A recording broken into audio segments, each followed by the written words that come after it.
Good morning बच्चों, सुबह का नमस्कार। आज लेकर आ गए हैं नर्सिंग के कुछ हम इंपॉर्टेंट क्वेश्चन एक नए सेशन के साथ में। चलिए स्टार्ट करते हैं नर्सिंग का first question. Benedict test is use to detect. Benedict test is use to detect. Option A sugar, option B albumin, option C bile, option D protein. तो बेनेडिक्ट टेस्ट किसके लिए यूज करते हैं ये बताइए, किसको डिटेक्ट करने के लिए? इसका करेक्ट ऑप्शन होगा ऑप्शन ए। यूरिन में बेनेडिक्ट टेस्ट किया जाता है यूरिन टेस्ट के लिए, जो कि यूरिन में हम डायबिटीज़ का पता लगाने के लिए करते हैं कि ग्लूकोज का लेवल प्रेजेंट है कि नहीं प्रेजेंट है। तो शुगर का लेवल अगर प्रेजेंट है तो मतलब उसमें क्या है, डायबिटीज़ पर्सन्स को है, और अगर शुगर का लेवल यूरिन में प्रेजेंट नहीं है तो उसको डायबिटीज़ नहीं है। तो बेनेडिक्ट टेस्ट किसके लिए किया जाता है? शुगर को डिटेक्ट करने के लिए। ध्यान रखिएगा, इसको डिटेक्ट करने के लिए, शुगर को डिटेक्ट करने के लिए। नेक्स्ट क्वेश्चन हम देखेंगे। The weight is less than height is indicate. The weight is less than height is indicate overweight, underweight, obese, none of this. तो जब वेट कम होता है हाइट के अकॉर्डिंग तो उसको क्या बोलेंगे? मतलब किसी पर्सन की मान लीजिए 5 फुट है, उसका वेट अगर उससे कम है, हाइट के अकॉर्डिंग उसका वेट अगर कम है, ठीक है, 30 से 40 के बीच में अगर उसका वेट नहीं है तो वो किस में चला जाएगा? अंडर वेट में। अगर मान लीजिए उसका बिलो 20 है, 20 से बिलो अगर उसका वेट बता रहा है तो मतलब वो किस में जाएगा? अंडर वेट में जाएगा।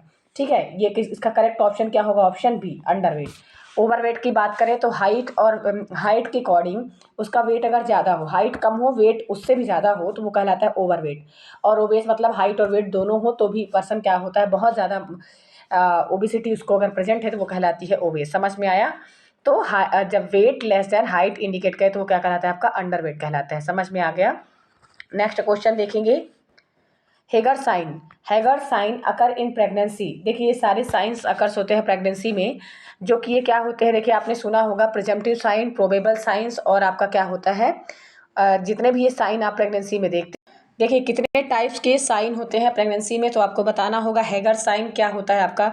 तो प्रोबेबल साइन हो गया, प्रिजम्पटिव साइन हो गया, confirmatory sign. Probable sign positive sign, जैसे कि आप देखते हो कि मॉर्निंग सिकनेस हो गया, ठीक है, फिजिकल जो चेंजेस होता है वो होता है आपका प्रिजम्पटिव साइन। उसके बाद जो आपका जो प्रोबेबल साइन होता है उसको हम क्या बोलेंगे? आपने देखा होगा प्रिजम्पटिव साइन, प्रोबेबल साइन और कन्फर्मेटरी साइन। तो प्रोबेबल साइन क्या होगा आपका? हेगर साइन हो गया, चैडविक साइन हो गया, ओसेंडर साइन हो गया, जैकमर साइन हो गया। तो इसमें पूछा जा रहा है कि प्रेगनेंसी के किस वीक में ये साइन प्रेजेंट हो जाता है। तो इसका correct option most of the, देखिए सारे साइन 6 to 8 वीक में प्रेजेंट हो जाते हैं, ठीक है।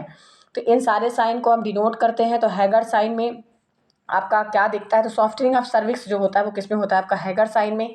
ब्लूइश कलर का हो जाता है तो वो चैडविक साइन होता है। ओसेंडर साइन में हम पल्सेशन ऑफ द फील करते हैं। लैटरल वर्निक्स का आपका जो वेजाइना का जो लैटरल वर्निक्स एरिया होता है वो क्या, उसमें क्या करते हैं हम? पल्स को फील करते हैं। तो पल्सेशन फील किस में करते हैं? ओसेंडर साइंस में, ठीक है।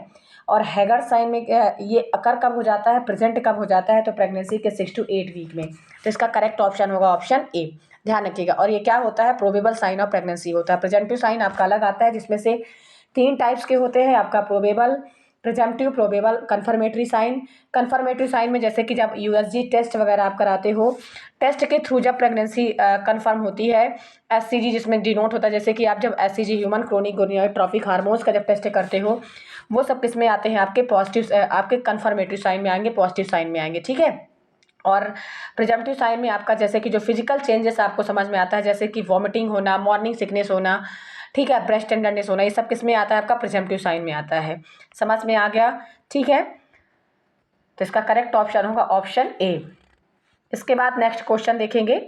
Colostrum release in pregnancy. Colostrum कब रिलीज हो जाता है? प्रेगनेंसी के किस वीक में कोलेस्ट्रम रिलीज होने लगता है? तो इसका करेक्ट ऑप्शन क्या होगा? 16 वीक, 12 वीक, 14 वीक या 13 वीक? इसका करेक्ट ऑप्शन होगा ऑप्शन ए। 16 वीक में क्या होता है? कोलेस्ट्रम क्या होता है आपका? रिलीज होने लगता है। समझ में आया?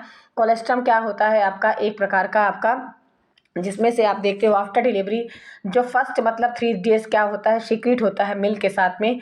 ये आपका प्रोलैक्टिन हार्मोन में क्या होता है? रिलीज होता है। प्रोलैक्टिन हार्मोन से रिलीज होता है, मतलब एक प्रकार का ये प्रोलैक्टिन हार्मोन्स होता है, जो प्रोलैक्टिन हार्मोन से क्या करती है? इसको प्रोड्यूस करती है। समझ में आया? तो जो मिल्क में प्रेजेंट होता है, तो कोलेस्ट्रम रिलीज होता है कितने वीक की प्रेगनेंसी? तो ध्यान रखिएगा ऑप्शन ही है इसका करेक्ट, 16 वीक। समझ में आया? कितने वीक में ये रिलीज होता है आपका? 16 वीक की प्रेगनेंसी में क्या होता है? कोलेस्ट्रम रिलीज होता है। समझ में आ गया? ठीक है। देन इसके बाद नेक्स्ट क्वेश्चन देखेंगे। Involuntary involuntary irregular and unpredictable muscle movement is known as. Involuntary irregular and unpredictable muscle movement is known as. तो अनप्रिडिक्टेबल या इरेगुलर, देखिए इरेगुलर नहीं इरेगुलर, इनवॉलेंट्री मतलब हमारी बगैर इच्छा के, मतलब हमारे बगैर स्वेच्छा के अगर मसल्स का मूवमेंट अगर हो रहा है बार बार तो उसको हम क्या बोलेंगे, ठीक है, हमारे मतलब सेल्फ के कंट्रोल से बाहर है वो, तो उसको हम क्या बोलेंगे, कोरिया। हंटिंगटन कोरिया आपने देखा होगा, सुना होगा। मतलब इनवॉलेंट्री क्या होता है, इसमें मूवमेंट होने लगता है मसल्स का और आपके कंट्रोल में नहीं होता, उसके कंट्रोल से बाहर रहता है, तो उसको हम क्या बोलते हैं, कोरिया। यहीं पे हम अटैक्सिया की बात करें तो ये क्या होता है आपका, डिसऑर्डर ऑफ कोऑर्डिनेशन, कोऑर्डिनेशन में डिसऑर्डर होना, ठीक है, डिसऑर्डर ऑफ कोऑर्डिनेशन। तो मसल्स के कोऑर्डिनेशन में जब डिसऑर्डर आता है, मतलब आप बोल सकते हो कि जैसे मान लीजिए कि एक कोऑर्डिनेट करके मसल्स का मूवमेंट होना, तो वो कोऑर्डिनेट ना होकर क्या होता है, इनवॉलेंट्री अगर मूवमेंट हो, इनवॉलेंट्री आप बोल सकते हो, या तो आप बोल सकते हो कि जैसे कि मान लीजिए कि एक साइड आपका मसल्स मूव कर रहा है, एक साइड नहीं कर रहा है, तो इस प्रकार से उनका कोऑर्डिनेशन नहीं बन पा रहा है। आप बोलने की कोशिश कर रहे हो लेकिन अगर मसल्स का कोऑर्डिनेशन नहीं बनेगा तो आप प्रॉपर तरीके से आपके मुख से आवाज़ नहीं निकलेगी, ठीक है। तो वो कहीं ना कहीं मसल्स का जो कोऑर्डिनेशन है वो क्या हो जाता है, आपका एल्टर्ड हो जाता है। जैसे कि कोई पर्सन वॉक कर रहा है, चल रहा है, ठीक है, चलने के टाइम पर उसका प्रॉपर पैर जिस साइड पे रखना है तो उस साइड पे ना रख के वो दूसरी एरिया पे अगर रख रहा है, तो मतलब उसका मसल्स का कोऑर्डिनेशन नहीं हो पा रहा है। तो वो प्रॉब्लम किस में देखने को मिलती है, अटैक्सिया में। समझ में आया। स्पेशली रूप से देखिए ये सारी प्रॉब्लम तो जब किसी पर्सन को, देखो एक फिजिकली कंडीशन भी होती है और इसके साथ साथ में ये सारे सिम्टम आपके साइकेट्रिक डिसीज में भी देखने को मिलते हैं। इसके बाद हम बात करें अफेशिया, तो अफेशिया एक प्रकार का लैंग्वेज डिसऑर्डर होता है, ध्यान रखिएगा। ये क्या होता है आपका, लैंग्वेज डिसऑर्डर। लैंग्वेज डिसऑर्डर मतलब इसमें पर्सन क्या होता है, प्रॉपर तरीके से बोल नहीं पाता है, लड़खड़ाता है, उसकी आवाज़ क्लियर नहीं निकलती, क्योंकि उसको वो समझ तो लेता है लेकिन उसको बोलने में प्रॉब्लम होती है। वहाँ पे उसका जो लैंग्वेज परसेप्शन है, उसका लैंग्वेज का जो मसल्स कोऑर्डिनेशन है वो पूरी तरह से क्या होता है, डिस्टर्ब होता है। वो अफेशिया कहलाता है, लड़खड़ाता रहता है, उसकी आवाज़ पूरी तरह से इधर उधर रहती है, क्योंकि उसका मसल्स का जो कोऑर्डिनेशन प्रॉपर तरीके से नहीं बन पाता है। उस टर्म को हम क्या बोलते हैं, अफेशिया बोलते हैं। अप्रैक्सिया में क्या होता है आपका, अप्रैक्सिया में क्या होता है, मसल मूवमेंट डिसऑर्डर होता है। देखिए इसमें इनवॉलेंट्री मसल मूवमेंट डिसऑर्डर बोला गया है, लेकिन आप वॉलेंट्री, आप अपनी इच्छा से भी अगर चाहते हो कि ऐसा ना हो, तो वो क्या होता है कि आपका इसमें तो इरेगुलर मसल मूवमेंट हो रहा है, ध्यान रखिएगा, इरेगुलर मसल्स का मूवमेंट हो रहा है, लेकिन इसमें क्या, अप्रैक्सिया में क्या होगा, मसल्स का मूवमेंट ही नहीं होगा। कोऑर्डिनेशन डिसऑर्डर अटैक्सिया कहलाता है और अप्रैक्सिया क्या होता है, मसल मूवमेंट डिसऑर्डर। मसल आपका क्या होगा, मूव ही नहीं होगा, ध्यान रखिएगा, मसल मूवमेंट डिसऑर्डर कहलाता है आपका। ये क्या कहलाएगा, मसल मूवमेंट डिसऑर्डर, मतलब मसल्स जो है वो मूव ही नहीं करेगी, ध्यान रखिएगा। इसको हम क्या बोलेंगे, अप्रैक्सिया। मसल मूवमेंट डिसऑर्डर क्या कहलाता है आपका, अप्रैक्सिया कहलाता है। तो यहाँ पे इनवॉलेंट्री रूप से, मतलब इनवॉलेंट्री और वॉलेंट्री दोनों में अंतर होता है। देखिए वॉलेंट्री मतलब होता है अपनी स्वेच्छा से और इनवॉलेंट्री मतलब होता है आपकी स्वेच्छा से नहीं, मतलब आपकी इच्छा से ये प्रोसेस नहीं हो रहा है। और इनवॉलेंट्री अगर मसल का मूवमेंट होता है वो कहलाता है कोरिया। समझ में आया। नेक्स्ट क्वेश्चन देखेंगे, डायमीटर ऑफ ऑक्सीपिटल फ्रंटल। तो देखिए ऑक्सीपिटल फ्रंटल का डायमीटर कितना होता है, इसका करेक्ट ऑप्शन होगा आपका 11.5। कितना होता है ऑक्सीपिट फ्रंटल का, सभी को मालूम होगा, आपने पढ़ा था, मैंने आपको बताया था इसमें स्विचर्स। इस प्रकार से आपका मान लीजिए हेड है और हेड में आपको मैंने स्विचर्स बताया था, ठीक है। आपका इस तरह से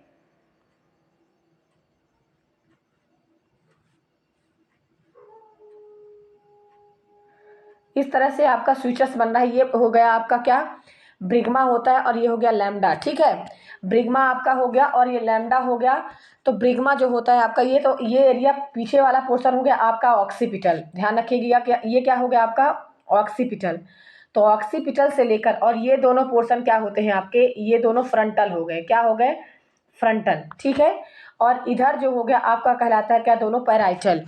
तो फ्रंटल और पैराइटल के बीच का जो डायमीटर मतलब होता है कि जो आप डिस्टेंस देखते हो, ठीक है, दूरी जिसको बोलते हैं। तो इसकी डिस्टेंस कितनी है आपकी, 11.5 है, ध्यान रखिए कितना है आपका 11.5। वहीं पे हम बात करें जो सबसे बड़ा आपका डायमीटर होता है वो होता है 13.5 का, और ये होता है आपका सब मेंटोब्रिग्मेटिक, मतलब सब मेंटो मतलब होता है आपका मेंटो वर्टिकल से लेकर मतलब हाफ पोर्शन, जिसको हम बोलते हैं हाफ पोर्शन, सब मेंटो वर्टिकल्स का कितना होता है आपका ध्यान रखिएगा। यहाँ पे अगर देखिए पूछा जाता है क्वेश्चन में कि सबसे बड़ा कौन सा है, तो मेंटो वर्टिकल डायमीटर होता है। कभी कभी 13.5 भी दिया रहता है, पर कहीं कहीं आप देखोगे 14 सेंटीमीटर भी दिया रहता है। क्या बोलते हैं, mento vertical diameter, mento vertical diameter. Mento vertical diameter क्या होता है, सबसे बड़ा डायमीटर होता है, ध्यान रखिएगा। फीटल स्कल का सबसे बड़ा डायमीटर क्या होता है आपका, मेंटो वर्टिकल डायमीटर होता है, ठीक है, जो कि 13.5 सेंटीमीटर या तो 14 सेंटीमीटर भी किसी किसी बुक में दिया रहता है। देन इसके बाद आपका जो 9.5 है वो होता है सब मेंटो ब्रिग्मेटिक। क्या होता है, सब मेंटो ब्रिग्मेटिक। सब मेंटो ब्रैग्मेटिक जो होता है आपका क्या होता है, आपका 9.5 सेंटीमीटर। इस डायमीटर का जो लेंथ होता है कितना होता है आपका 9.5 सेंटीमीटर। तो ऑक्सीपिटल फ्रंटल का लेंथ कितना होता है आपका, करेक्ट ऑप्शन होगा ऑप्शन ए 11.5 सेंटीमीटर। ध्यान रखिएगा, क्योंकि ये क्वेश्चन अलग अलग करके पूछे जाते हैं, ये भी ध्यान रखिएगा। ये भी पूछा जाता है सबसे बड़ा कौन सा पाया जाता है, तो मेंटो वर्टिकल हो गया, और सब मेंटो आपका सब मेंटो ब्रिग्मेटिक जो होता है सबसे छोटा होता है, ध्यान रखिएगा 9.5 जो होता है, ठीक है। नेक्स्ट क्वेश्चन हम देखेंगे, uterus contraction occur without pain, uterus contraction occur without pain also known as. तो देखिए यूट्रस का जो कॉन्ट्रैक्शन अगर हो रहा है विदाउट पेन के, तो उसको क्या बोलते हैं, Braxton Hicks contraction, cervix contraction, early labour contraction, transitional contraction. तो इसको हम क्या बोलेंगे बताइए। तो नॉर्मल जब यूट्रस का कॉन्ट्रैक्शन होता है विदाउट पेन, नॉर्मल इसको हम क्या बोलते हैं, विदाउट पेन। अगर मान लीजिए कि किसी भी डिलीवरी के टाइम में कोई मान लीजिए नॉर्मल लेडीज़ है और उसको यूट्रस में कॉन्ट्रैक्शन आ रहे हैं लेकिन कोई पेन नहीं हो रहा है उसको, ठीक है, वहाँ पे उसको पेन अकर नहीं है, इस टर्म को ध्यान रखिएगा, विदाउट पेन, बगैर पेन के उसको अगर कॉन्ट्रैक्शन सर्विक्स में बार बार आ रहे हैं, यूट्रस में कॉन्ट्रैक्शन अगर देखने को मिल रहा है, तो उसको हम क्या बोलेंगे, तो उसको हम क्या बोलते हैं, ब्रैक्सटन हिक्स कॉन्ट्रैक्शन। उसका नाम क्या है आपका, ब्रैक्सटन हिक्स कॉन्ट्रैक्शन। इसका करेक्ट ऑप्शन होगा ऑप्शन ए। ध्यान रखिएगा सभी लोग, सर्विक्स कॉन्ट्रैक्शन क्या होता है, सर्विक्स कॉन्ट्रैक्शन डिलीवरी के, यूट्रस कॉन्ट्रैक्शन जब नॉर्मल विदाउट पेन अगर आता है तो वो कहलाता है आपका Braxton Hicks contraction. Cervix contraction क्या होता है, जब डिलीवरी होने वाली होती है उस समय पे सर्विक्स के जो इंटरनल और एक्सटर्नल ऑस के बीच में कॉन्ट्रैक्शन होता है, ठीक है। जब बेबी डिलीवर्ड होने वाला होता है तो सर्विक्स कॉन्ट्रैक्शन आपको सभी को मालूम है कि फुली जो सर्वाइकल डायलेशन होता है कितना होता है आपका 10 सेंटीमीटर। स्टार्ट कब होता है, 4 सेंटीमीटर से स्टार्ट होता है आपको, 10 सेंटीमीटर क्या होता है, फुली डायलेशन होता है जिसमें बेबी डिलीवर्ड हो जाता है 10 सेंटीमीटर। समझ में आया। तो सर्विक्स कॉन्ट्रैक्शन ड्यूरिंग डिलीवरी के टाइम पर कॉन्ट्रैक्शन जो फीमेल को आते हैं वो होता है cervix contraction. Early labour contraction, labour के टाइम पे, या मान लीजिए कि अगर 37 वीक्स में ही अगर उसको कॉन्ट्रैक्शन आना शुरू हो गए हैं 37 वीक के पहले, तो उसको हम बोलते हैं अर्ली लेबर कॉन्ट्रैक्शन और ट्रांजिशनल कॉन्ट्रैक्शन। तो ये सारे कॉन्ट्रैक्शन आपके कब होते हैं, जब आपके साथ में पेन रहता है, ठीक है, जब डिलीवरी होने वाली होती है तो फीमेल को पेन रहता है, तो ये सारे कॉन्ट्रैक्शन होते हैं, ध्यान रखिएगा। सर्विक्स कॉन्ट्रैक्शन भी होता है, early labour contraction, transitional contraction, ये सारे कॉन्ट्रैक्शन में पेन प्रेजेंट होता है। लेकिन आपका जो ब्रैक्सटन हिक्स कॉन्ट्रैक्शन कहलाता है वो क्या कहलाता है, इसमें कॉन्ट्रैक्शन के टाइम पे पेन प्रेजेंट नहीं होता है, ध्यान रखिएगा। समझ में आया। नेक्स्ट क्वेश्चन देखेंगे हम, weight of baby 20 week pregnancy.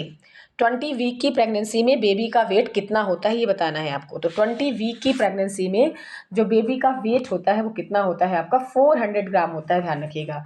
400 ग्राम आपका बेबी का होता है। वहीं पे हम बात करें, यहाँ पे 2-3 ऐसे टर्म है, जैसे कि अगर प्लेसेंटा का वेट हो गया तो 500 ग्राम नॉर्मल फुली टर्म प्लेसेंटा का ध्यान रखिएगा। यहाँ पे 20 वीक की हम बात नहीं कर रहे, फुल टर्म जो प्लेसेंटा होता है उसका वेट होता है आपका 500 ग्राम, ठीक है। इसके बाद हम बात करें अगर वहीं पे, तो प्लेसेंटा में कितनी आर्टरीज ब्लड वेसल्स होती हैं ये भी क्वेश्चन पूछा जाता है। तो आपका 3 आर्टरीज होती है, 3 आपका ब्लड वेसल्स होती है जिसमें 2 आर्टरीज 1 वेन होता है।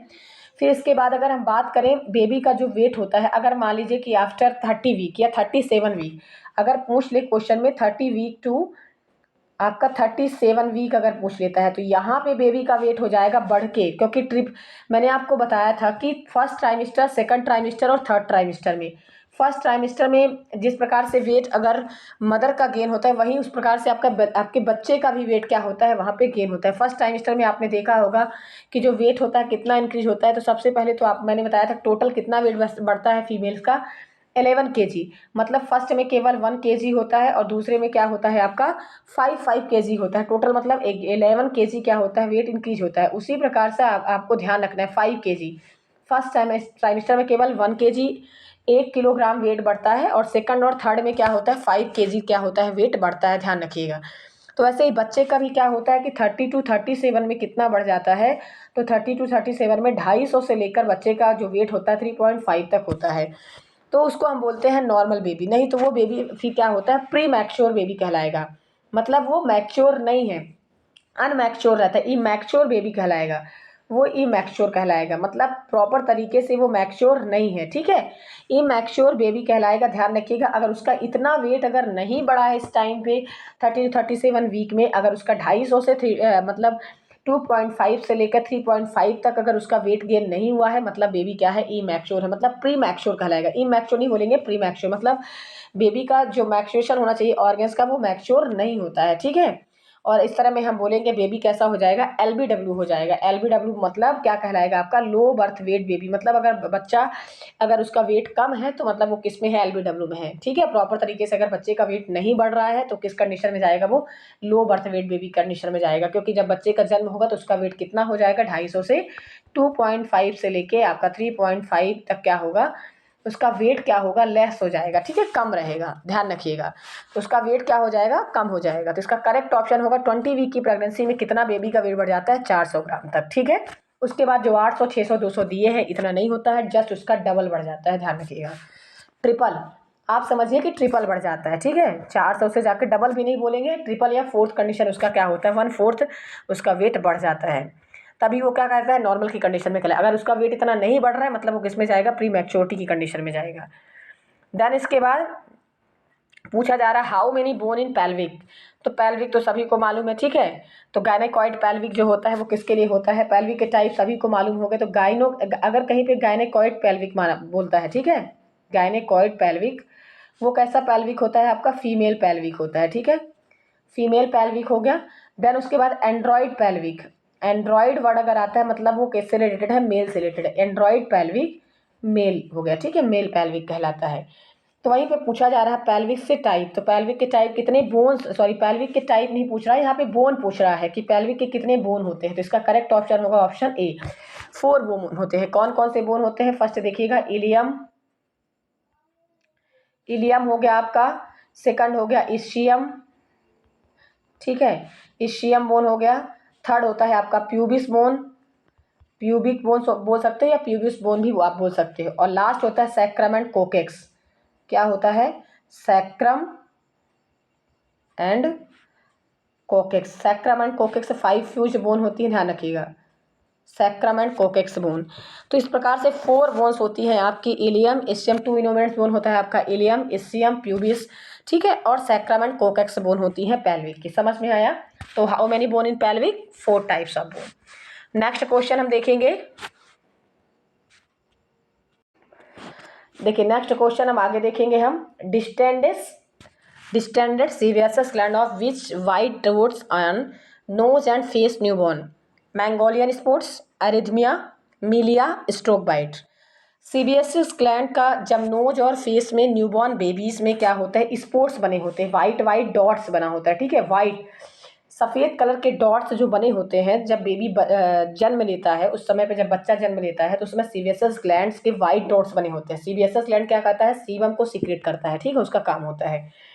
तो जब सीबीएसएस ग्लैंड बहुत ज़्यादा डिस्टेंट होती हैं, फैली हुई रहती है, डिस्टेंट मतलब एक्सटेंड और डिस्टेंट, ठीक है, तो डिस्टेंट रहती हैं जब सीबीएसएस ग्लैंड नोज और फेस में वो दिखती हैं, उस पर वाइटिश डॉट्स जो बने होते हैं उसको हम क्या बोलेंगे। तो न्यूबॉर्न बेबी में अगर ऐसा प्रेजेंट है तो उस टर्म को हम बोलते हैं ऑप्शन सी है मीलिया, उस टर्म को क्या बोलेंगे हम मीलिया बोलते हैं, ध्यान रखिएगा। देन इसके बाद हम मैंगोलियन स्पॉट की बात करें तो मैंगोलियन स्पॉट आपने देखा होगा कि जब बच्चे जन्म लेते हैं तो मिलेनिन का बहुत ज़्यादा जब कलेक्शन होता है उनकी बॉडी में तो ब्लूइश स्पॉट बने हुए दिखते हैं आपको, आपने देखा होगा मैंगोलियन स्पॉट्स जो होते हैं, जिसको आप देखते हो कि गाँवों में बोलते हैं कि इसमें इतना ज़्यादा स्पॉट दिख रहा है, ब्लूइश स्पॉट दिखता है जब बच्चा जन्म लेता है। और जैसे मतलब बड़ा होता है बच्चा, ठीक है, 1 ईयर 2 ईयर का, धीरे धीरे वो स्पॉट क्या होते हैं उसी तरह रिकवर हो जाते हैं, फिर वो धीरे धीरे हट जाते हैं। तो मैंगोलियन स्पॉट क्या होता है, एक प्रकार का ब्लूइश स्पॉट होता है, ब्लूइश कलर का स्पॉट दिखता है। और ये मिलानिन के एक्सेसिव मिलानिन का जो कलेक्शन होता है बॉडी में, अगर एक्सेसिव मिलानिन उसकी बॉडी में अगर प्रेजेंट है तो इसकी वजह से वो ज़्यादा क्या होता है, वहाँ पे वो इस तरह से स्पॉट्स देखने को मिलते हैं। वहीं पे हम बात करें एरिथमिया की, तो एरिथमिया क्या होता है, इरेगुलर मतलब जो ब्लड कैपिलरीज होती हैं, ब्लड कैपिलरीज में अगर किसी प्रकार का स्वेलिंग होता है या किसी प्रकार का इन्फेक्शन होता है, या मान लीजिए कि साइड इफेक्ट्स ड्रग्स हो गया। Arrhythmia most of the present rashes, इसको हम बोलेंगे बॉडी में जब रैसेस प्रेजेंट होते हैं। रैसेस मतलब अगर रेड कलर के रैसेस अगर आपकी बॉडी में पड़ते हैं तो वो किस पर पड़ते हैं, एरिथमिया स्पेशली रूप से किसकी वजह से होता है, तो स्वेलिंग ऑफ कैपिलरीज, जो ब्लड कैपिलरीज होती है उनमें स्वेलिंग आने से होता है, ठीक है। स्वेलिंग ब्लड कैपिलरीज, जो ब्लड कैपिलरीज होती हैं उनमें क्या होता है, स्वेलिंग आ जाती है। और ये स्वेलिंग किसकी वजह से आती है, तो ये स्वेलिंग आती है आपका इन्फेक्शन की वजह से। इस तरह से समझ में आ गया होगा आप लोगों को कि एरिथमिया क्या होता है, आपका ब्लड कैपिलरीज में जो स्वेलिंग आती है उसकी वजह से क्या होता है, अब आपके बॉडी में रैसेस पड़ जाते हैं रेड कलर के, ठीक है। तो ये किसकी वजह से होता है, मान लीजिए कोई पेशेंट अगर ड्रग लेता है, उसका साइड इफेक्ट हो गया या इन्फेक्शन हो गया, ठीक है, वहाँ पे किसी प्रकार का इन्फेक्शन या ब्लड कैपिलरीज में जो ब्लड का फ्लो होना चाहिए वो प्रॉपर तरीके से नहीं हो पा रहा है, तो वहाँ पे स्वेलिंग प्रेजेंट हो गई है, ठीक है। तो ये किसकी वजह से हो रहा है, आपका कुछ ना कुछ एक प्रॉपर रीजन होता है जिसकी वजह से इसको हम क्या बोलते हैं, एरिथमिया बोलते हैं, एरिथमिया। यहाँ पे अगर ए वर्ड आ जाता है तो वो आपका हो जाता है रिलेटेड टू पल्स रेट, ठीक है, पल्स रेट होता है एरिथमिया। मिलिया, इसका करेक्ट ऑप्शन होगा milia, distended sebaceous gland of white dots nose of newborn, इसको क्या बोलते हैं, मिलिया। वहीं पे हम बात करें स्ट्रोक बाइट, तो स्ट्रोक बाइट भी जस्ट आपका क्या होता है, एक प्रकार का, जब बच्चा जन्म लेता है, आपने देखा होगा बच्चा जन्म लेता है उस समय पे मान लीजिए कि इस पे ज़्यादा मतलब बोलना चाहिए कि एक ही एरियाज में मतलब कोई फोल्डिंग हो गया, ठीक है, उसके गर्दन के पास में आप देखते हो फोल्डिंग वाले एरियाज में ज़्यादा आप देखेंगे कि रैसेस टाइप के दिखेंगे। उसको रैसेस टाइप के जो दिखते हैं वो क्या कहलाता है, आपका स्ट्रोक बाइट कहलाता है, ठीक है। स्पेसिफिक रूप से जब बच्चा जन्म लेता है तो ये एक नॉर्मल कंडीशन होती है, ध्यान रखिएगा, एक नॉर्मल कंडीशन होती है, एक सीरियस कंडीशन नहीं होती है। और बच्चे में जैसा ही बच्चा बड़ा होता है वैसे क्या होता है, वो रिकवर हो जाते हैं। तो ये सारे आपके नॉर्मल सिम्टम होते हैं बेबीज़ में देखने को। मैंगोलियन स्पॉट भी क्या होता है, एक टाइम के बाद क्या होता है, वो ठीक हो जाता है। उसी प्रकार ब्लड कैपिलरीज में जो स्वेलिंग होती है वो एरिथमिया कहलाता है। तो वो एक प्रकार का, ये एरिथमिया जो होता है वो होता है इन्फेक्शन की वजह से या तो ड्रग की वजह से, वो एरिथमिया कहलाता है।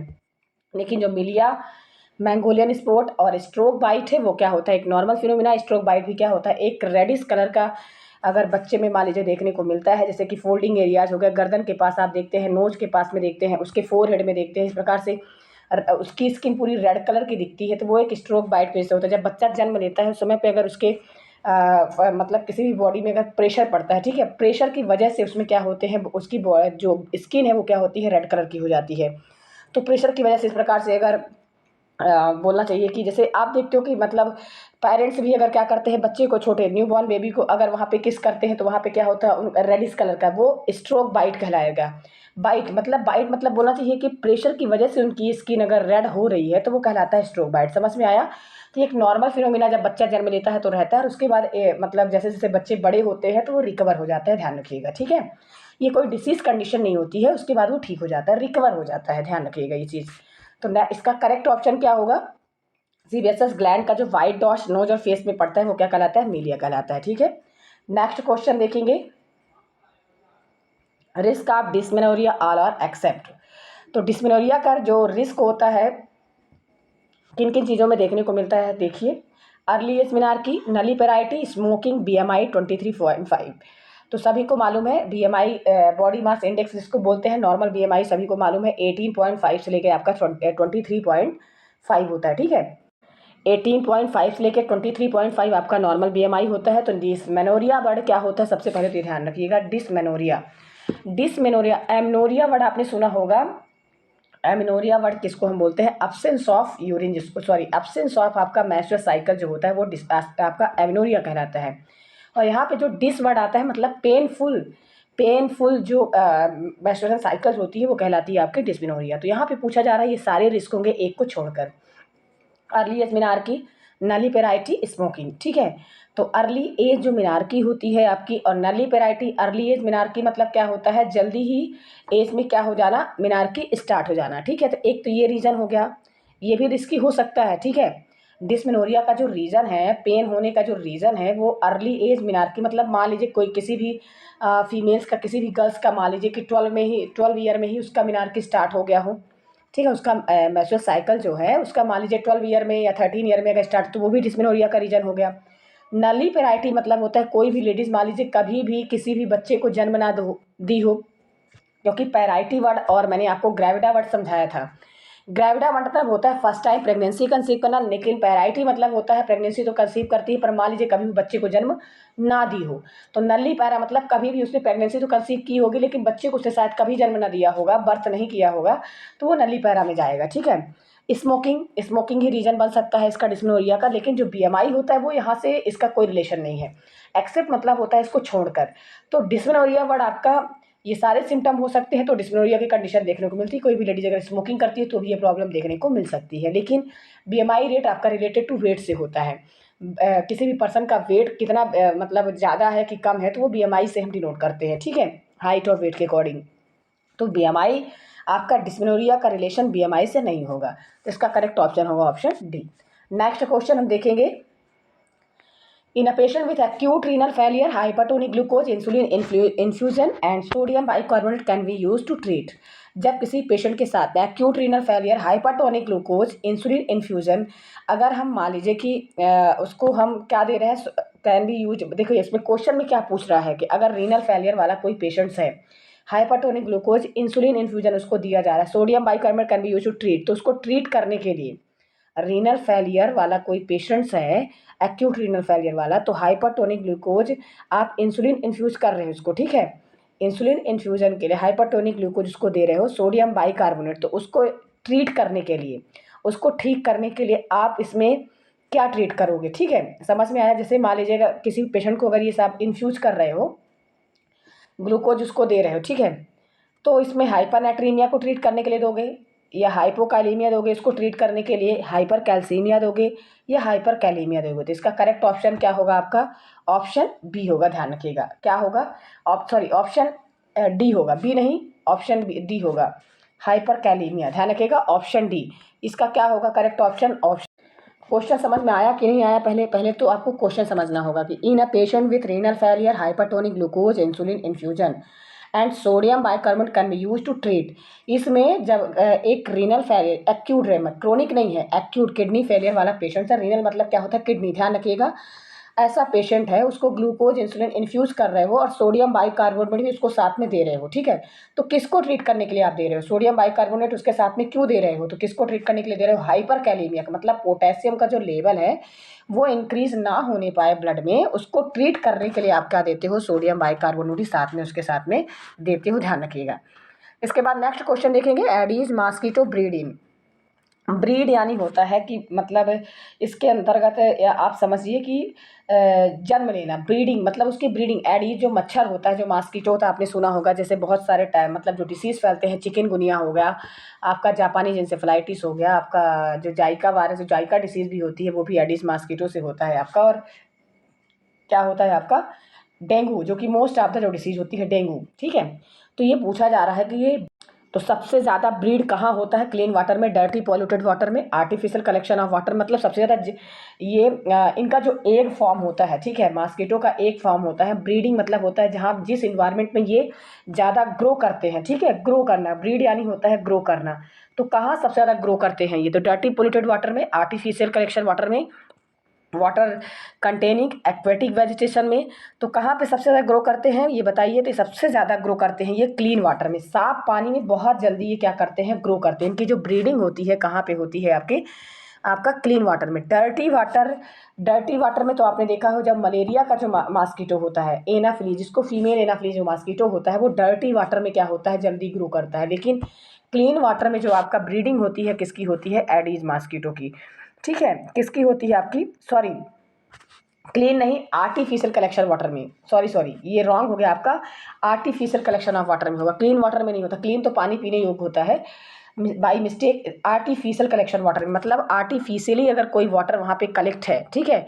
आर्टिफिशियली मतलब समझिए कि किसी बकेट में अगर वाटर कलेक्ट है, ठीक है, या बड़े बड़े टंकियों में जो खुली टंकियाँ होती हैं वहाँ पे वाटर कलेक्ट है, तो वो एक प्रकार का क्या होता है, आपका आर्टिफिशियल कलेक्शन वाटर हो गया। तो ऐसे वाटर अगर कलेक्ट है तो वहाँ क्या होता है, एडिस मॉस्किटो आपका जल्दी ब्रीड करता है। क्लीन वाटर तो पानी पीने योग्य होता है, यहाँ पे हमको क्लीन वाटर का तो कहना ही नहीं चाहिए। तो बाई मिस्टेक ये क्लीन वाटर मैंने बोला, क्लीन वाटर नहीं होगा, आर्टिफिशियल कलेक्शन ऑफ वाटर होगा, ध्यान रखिएगा, ठीक है। क्लीन वाटर नहीं होगा। डर्टी पॉल्यूटेड वाटर में तो सबसे ज़्यादा आपका मलेरिया का मॉस्किटो होता है, लेकिन आर्टिफिशियल कलेक्शन वाटर में क्या होता है आपका, जैसे कि आप खुले में अगर आपने पानी रख दिया, बकेट में रख दिया, ठीक है, अगर टंकियों में पानी भरा हुआ है और टंकी आपकी ओपन है, तो वो क्या होता है, एडिस मॉस्किटो उसमें सबसे ज़्यादा ब्रीड करते हैं, ध्यान रखिएगा। तो करेक्ट ऑप्शन इसका सी होगा, इसको सही कर लीजिएगा। क्लीन वाटर पानी पीने योग्य होता है, क्लीन वाटर नहीं होता है, एडिस मॉस्किटो का आर्टिफिशियल कलेक्शन वाटर होता है। इसका करेक्ट ऑप्शन होगा ऑप्शन सी, ध्यान रखिएगा। नेक्स्ट क्वेश्चन देखेंगे, Ayushman Bharat digital mission was launched in year. तो आयुष्मान भारत जो आया था, जो लॉन्च किया गया था, तो इस पर ये कब लॉन्च किया गया था ये बताइए आप। तो इसके अंतर्गत ये बताइए आयुष्मान भारत कब लॉन्च किया गया।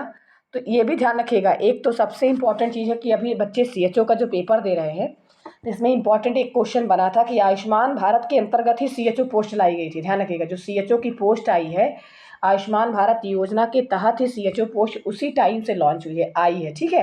तो ये कब लॉन्च हुआ, तो ध्यान रखिएगा, करेक्ट ऑप्शन होगा ऑप्शन ये 2018 में आयुष्मान भारत योजना आया था, लॉन्च किया गया था, और इसी के अंतर्गत जो सीएचओ की पोस्ट आई थी, हम इसको हम इसलिए रख रहे हैं क्योंकि अभी बच्चे करंट में सीएचओ का पेपर देने वाले हैं, तो इसलिए ताकि उनके लिए बेनिफिट हो। तो आयुष्मान भारत के अंतर्गत सीएचओ की पोस्ट भी आई थी, ध्यान रखिएगा, ठीक है। इसके बाद हम देखेंगे next question, outward bending is foot is known as. Outward bending मतलब बाहर की ओर अगर उसका पैर मुड़ा हुआ है, आउटवर्ड। इनवर्ड मतलब क्या होता है, अंदर की तरफ, और बाहर की तरफ उसका पैर अगर बैंड है तो उस कंडीशन को हम क्या बोलेंगे, टैलिपस इक्विनस, टैलिपस वैरस, टैलिपस कैल्केनियस, टैलिपस वैलगस। तो उस कंडीशन को क्या बोलेंगे ये बताना है आपको। तो outward bending of foot is known as talipes equinus, सभी को मालूम है। आपका वायरस और आपका जब ये जो वैलगस, दो चीज़ ध्यान रखिएगा। तो वैलगस मतलब होता है बाहर की ओर मुड़ना, ये क्या होगा आपका, टैलिपस वायरस और वैलगस दो वर्ड आते हैं, ठीक है। तो इसका करेक्ट ऑप्शन होगा आउटवर्ड अगर है मतलब वैलगस, और अगर इनवर्ड होता अंदर की ओर होता तो वैरस हो जाता है, ध्यान रखिएगा। ये क्या कहलाता है आपका, वैलगस। और कैल्केनियस आपका क्या होता है, जो कैल्केनियस वाला पोर्शन होता है आपका फूट का, जो कैल्केनियस वाला एरिया होता है वहाँ पे जब बेंडिंग होती है तो वो आपका टैलिपस कैल्केनियस कहलाएगा और टैलिपस एक्विनस कहलाएगा। लेकिन आउटवर्ड बेंडिंग और इनवर्ड बेंडिंग अगर वर्ड आता है तो समझ लीजिएगा कि टैलिपस वायरस और वैलगस है, ठीक है। आउटवर्ड बेंडिंग और इनवर्ड बेंडिंग अगर बाहर की ओर मुड़ना रहेगा तो वैलगस कहलाएगा, वैलगस, ठीक है। और अंदर की ओर मुड़ेगा तो वो क्या कहलाएगा, आपका वायरस कहलाएगा, ध्यान रखिएगा। तो यहाँ पे जो हमारा क्वेश्चन है इसका करेक्ट ऑप्शन होगा option D, talipes valgus. Outward bending of foot क्या कहलाएगा, टैलिपस वैलगस कहलाएगा। नेक्स्ट क्वेश्चन देखेंगे हम। ये क्वेश्चन मैंने इसके पहले वाले सेशन में रखा है, जिसको ज़्यादा इसका डीप का देखना होगा तो इस वाले पहले वाले सेशन में इसको देख लीजिएगा, ध्यान रखिएगा। नेक्स्ट देखेंगे,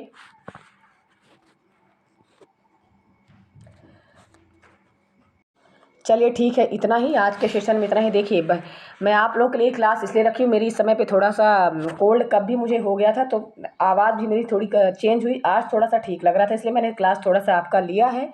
बाकी अभी कल से हम कंटिन्यू करेंगे और आपकी डेली क्लास हम आपका रखेंगे इसमें, और आप लोग डेली वॉच करिएगा, ज़्यादा से ज़्यादा लोगों को शेयर करिए, जीएस इंडिया ग्रुप को लाइक करिए, और ये भी ध्यान रखिएगा कि जो भी क्वेश्चन मैं रख रही हूँ सीएचओ में कंपलसरी है कि पूछे जाने वाले क्वेश्चन है ये, और आपका ये क्वेश्चन पूछा गया था, ध्यान रखिएगा, ठीक है। बाकी बच्चों को अभी जिन जिन बच्चों को प्रॉब्लम हो रही है तो थ्योरी क्लास भी अभी मैं फिर से कंटिन्यू नहीं करूँगी लेने के लिए, क्योंकि अभी मेरी थोड़ी सी जो हेल्थ प्रॉब्लम है, कोल्ड कफ हो गया था मुझे, तो मुझे अभी थोड़ा सा बोलने में भी बहुत दिक्कत हो रही थी, ठीक है। इसलिए मैं क्लास भी नहीं ले पा रही थी 2-3 दिन से। अभी आज थोड़ा सा ठीक लगा इसलिए मैं क्लास ली हूँ आपका, और ज़्यादा ड्यूरेशन का नहीं ले रही हूँ आज भी, कल से लेकिन कंटिन्यू करूँगी, आपका एक्सटेंड क्लास लूँगी, और उसमें क्वेश्चन भी आपका अलग अलग थोड़ा सा रहेगा आपका, ताकि वो आपको आने वाले जो करंट एग्ज़ाम है बेनिफिट हो सके, ठीक है। धन्यवाद।